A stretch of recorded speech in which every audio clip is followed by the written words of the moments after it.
méditation, musique, prière, étude, les bases d'une envolée spirituelle.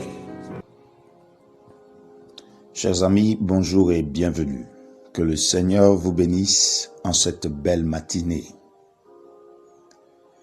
Le titre de notre méditation ce matin est « Comment se comporter avec son ennemi ?» Dans le livre de Luc, chapitre 6, le verset 27, il est écrit « Je dis à vous qui m'écoutez, aimez vos ennemis, soyez miséricordieux comme votre Père est miséricordieux. » Plusieurs expressions en grec sont traduites par « amour » dans la Bible. Le mot « philéin » veut dire aimer d'amitié, être attaché.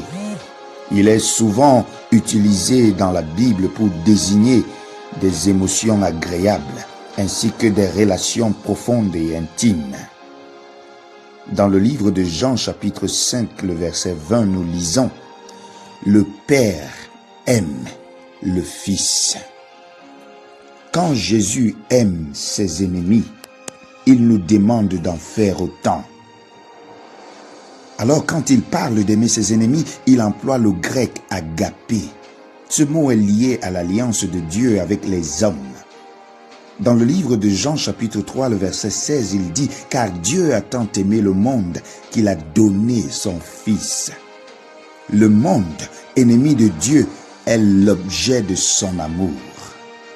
Bien sûr, les paroles de Jésus paraissent impossibles à vivre quand la relation a été profondément atteinte. Qu'est-ce qu'aimer son ennemi? L'ennemi peut être un étranger, un proche, un membre de notre famille, une part de nous-mêmes. Gardons-nous d'appeler ennemi celui qui nous met en question, à tort ou à raison, qui se bat avec des problèmes personnels invisibles à nos yeux et dont le comportement peut nous surprendre et parfois nous agacer. Aimer son ennemi, prier pour lui, ne signifie jamais que nous allons lui permettre de nous détruire. Il est parfois nécessaire d'être ferme, de placer nos limites. Aimer son ennemi n'est pas du domaine du sentiment, mais de la volonté profonde, du choix, du désir d'être en accord avec le projet de Dieu, comme nous venons de l'expliquer. Car Dieu a tant aimé le monde. Son sens le plus noble, prier pour l'ennemi. Prier pour son ennemi, c'est souhaiter qu'il entre dans le projet d'amour de Dieu. C'est l'aimer, c'est souffrir de le voir suivre un chemin loin de notre Père. L'amour agapé est le témoignage de la volonté de Dieu. L'amour de l'ennemi est donc étroitement associé à l'image que l'homme se fait de Dieu. Lorsque Jésus nous demande de prier pour l'ennemi, il s'agit alors de permettre à Dieu de s'établir au cœur de la situation conflictuelle.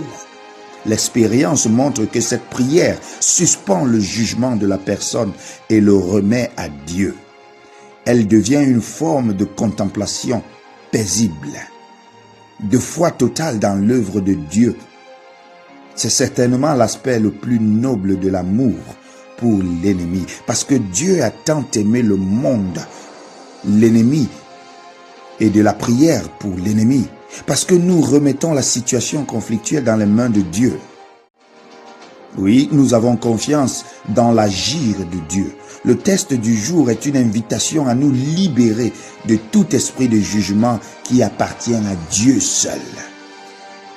Il dit « Je dis à vous qui m'écoutez, aimez vos ennemis, soyez miséricordieux comme votre Père est miséricordieux. » J'en appelle à ton bon sens, j'en appelle à ton cœur, j'en appelle à ton humanité ce matin. Quelles que soient les offenses que tu as reçues, aime ton ennemi et permets à celui-là d'entrer dans le plan d'amour de Dieu. Fût-ce ta femme, ton enfant, ton collègue, ton ami, nous sommes appelés à pardonner et à aimer. Tel est le projet de Dieu pour chacun d'entre nous.